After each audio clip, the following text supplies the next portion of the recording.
Ladies and gentlemen, boys and girls, welcome to another discourse on problem solving. A 10-year-old child in the family, elder sister, mother and father. Mother works from home, father goes to office. Father is a businessman, recently changed over to entrepreneurship, and now he's busier. Mother has an entrepreneurship drive in her. She's also quite busy.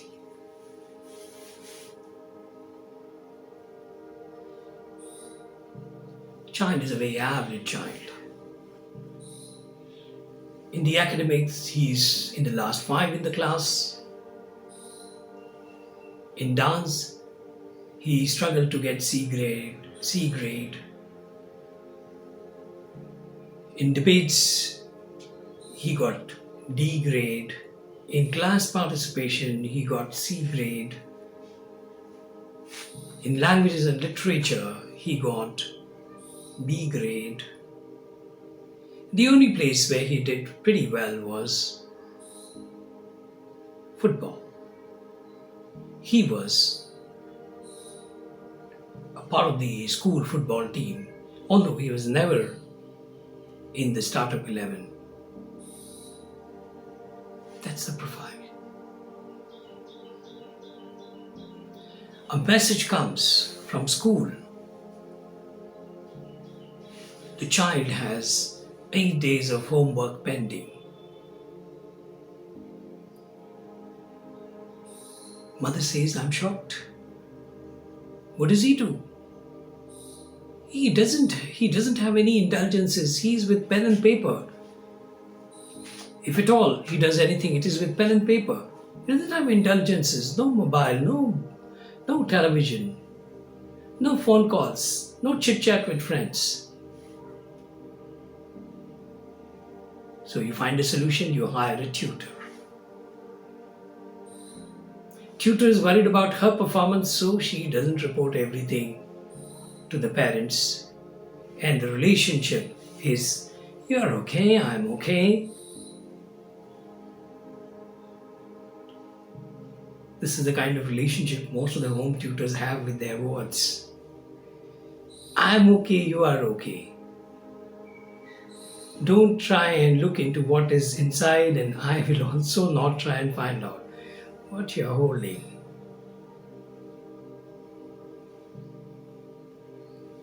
Do we buy psychological satisfactions through such vivid measures? We do, isn't it? We do.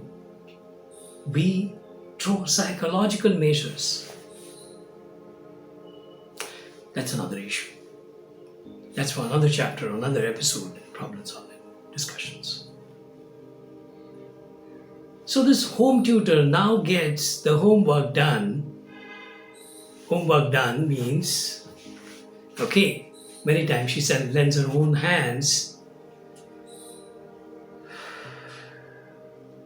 erases few strokes, just to make it look like the child's own strokes. Now, there's another message. The child doesn't understand simple things like herbivorous and carnivorous. I hope I'm not putting the syllabus too early for a 10-year. That's okay, herbivorous, carnivorous.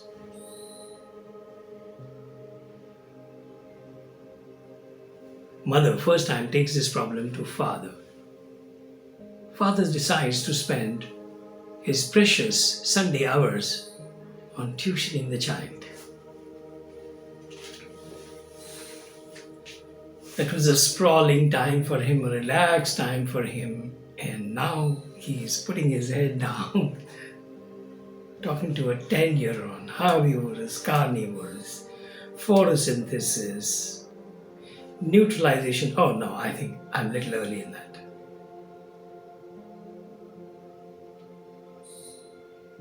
Inertia, no, it's a little early. Okay, fine. These couple of concepts are demonstrative of the kind of challenges that the father has. photosynthesis, herbivorous, carnivorous, division, multiplication, decimals, and what have you. Algorithms, no, too early. Matrices, no, bit too early. Father puts his head down. He's wondering, why don't I answer instead questions of solubility, neutralization, molarity, molecular weight? That will be easier for him. But somehow he manages. So how long he will manage? He will manage only for a couple of hours. If at all, a couple of Sundays. He rather deletes the problems of the child to ensure the home is a happy place for him. Unfortunately, we do that. Unfortunately, we do that. We make the home a happier place by disowning the responsibilities. And now look, the problem has gone through the gestation. It is out. All the symbols are there. All the symptoms are there. The wet spot is already there on the wall. This problem is about standing. How? He's done terribly bad in the assessment, in the first assessment of the year. He's done terribly bad. So father finds out whether he should join a football coaching, a professional football coaching, because that's where he seemingly is doing well. So a couple of thousands go there, and he talks to the coach. How is he doing? Oh, he's doing very well. That's a part of his profession, isn't it? Your child is doing very well. One day he happens to pass through the football coaching arena, and he shockingly discovers the child is sitting all alone on the bench. The rest of the people are playing.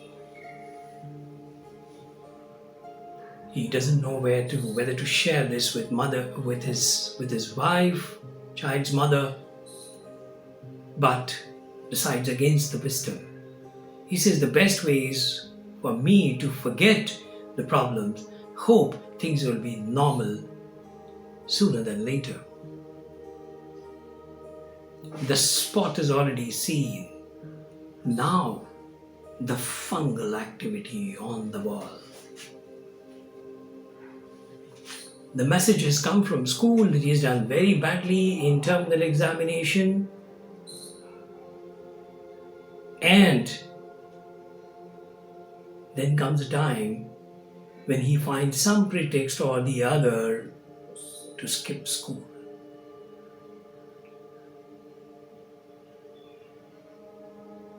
He started skipping school.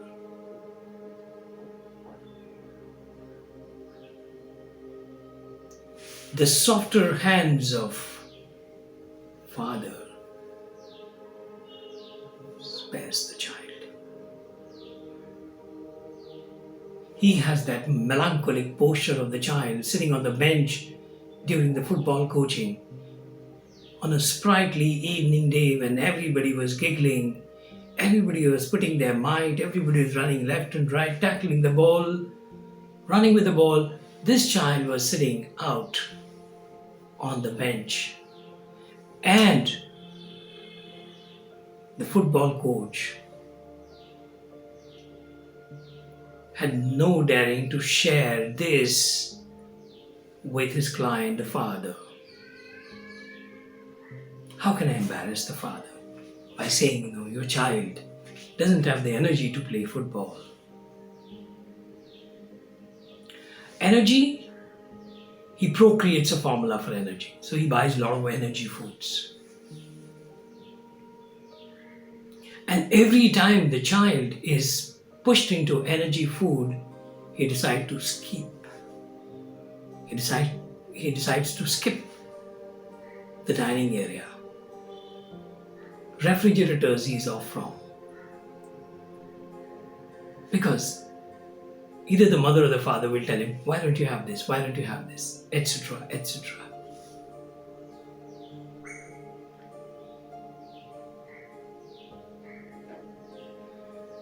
Daughter announces her birthday is going to come in next 4 days. Daughter's birthday in 4 days to come. Parents decide to postpone the birthday by 2 days to ensure that they have a good long weekend to celebrate the birthday. And they throw some extra invitations. They make 1 or 2 more calls inviting people to their place. So the budget for the daughter's birthday is now double. Number of people called for the birthday are double. Food double. Soft drinks double. Snacks double. Balloons double. Colors double. Space doubled. Music louder. A magician has come to entertain children. Some part of the party is outsourced. But the child, the younger one, not going to school so often these days, skipping the school on some pretext or the other, has to be brought to the party. Has to be brought to the party. And in a while, when everybody's doing a freak out dance, everybody's teasing each other, they're playful with each other, suddenly a mother is busy serving the guests. Suddenly the father, puts his hand over something on the son's shoulder on the sofa, and lo and behold, the son is not there. The son has vanished from the party. Now he can't make a ruckus out of it. He can't be loud about it. So he quietly goes on searching here and there, here and there, here and there. And my God, the son is not there.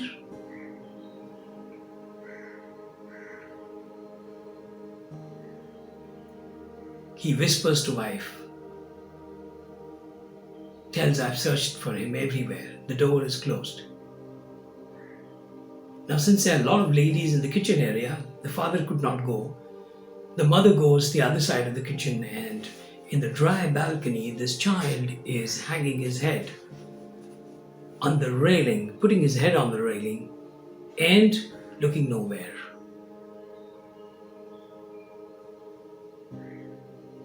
That's a devastating scene.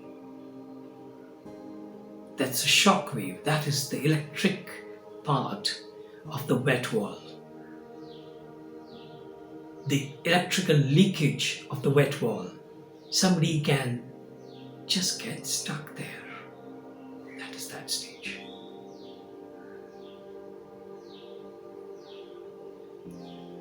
How do I continue with the story? I have no heart to do that. We're talking about a 10-year-old child. Family well off. All that he would like to consume, he would like to have is easily available.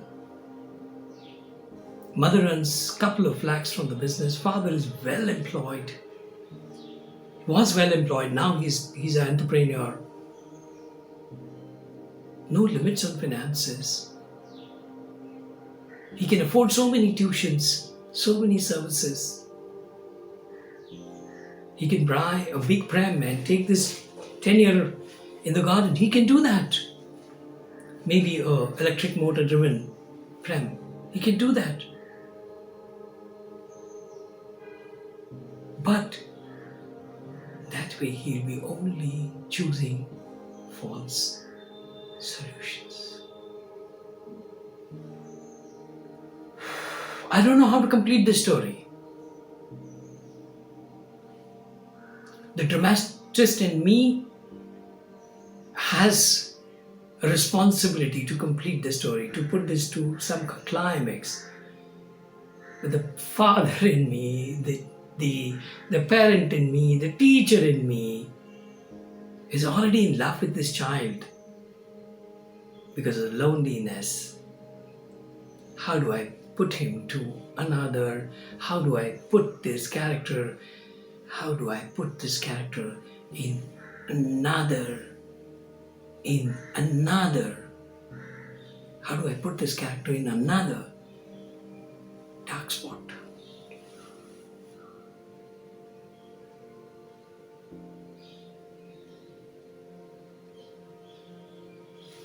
So years later,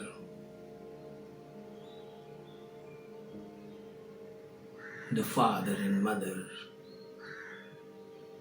look at the day of the celebration of the daughter's birthday as a milestone of the problems of depression that the child suffered.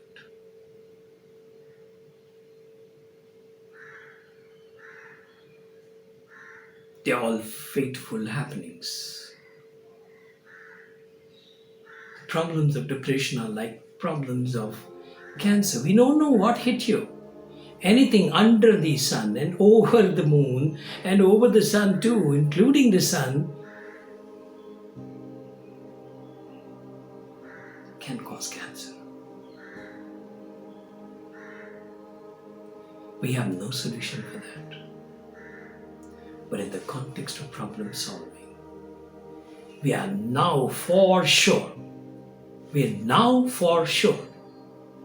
that there is a conception, there is a passage of gestation, then there is a birth, and there is a crawl, there's a first cry, the crawl,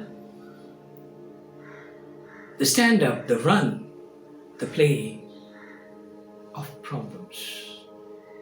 Problems are genuinely human children. They can't stay at one place, so they crawl. They can't keep crawling, so they stand. They can't keep standing, therefore they run. They can't keep running, therefore they play. Therefore they play.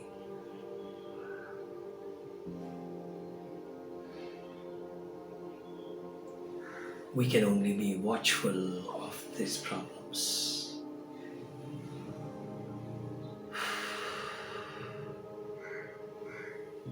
There's a very thin view that problem offers, and we'll have to take it. We will have to take it. That split opening will have to be taken. That's the margin. The wafer thin is a margin because of which the best of the batsmen, in best of the form, can get out. That wafer thin margin is how the best of the kicks, the most swirling kicks, the most beautiful kicks were stopped by the poles. That is a margin of error for one car, shoulder against another car. It touches, wow. You have a mighty violent scene, blood-splitting scene, and it holds itself through that. We have a joyful ride, high-speed joyful ride in the coexistence of another car, which is giving you an extra lift of the joy. There's a wafer thin margin that problem offers their view from. Take it. That's life. That's life. So come to problem solving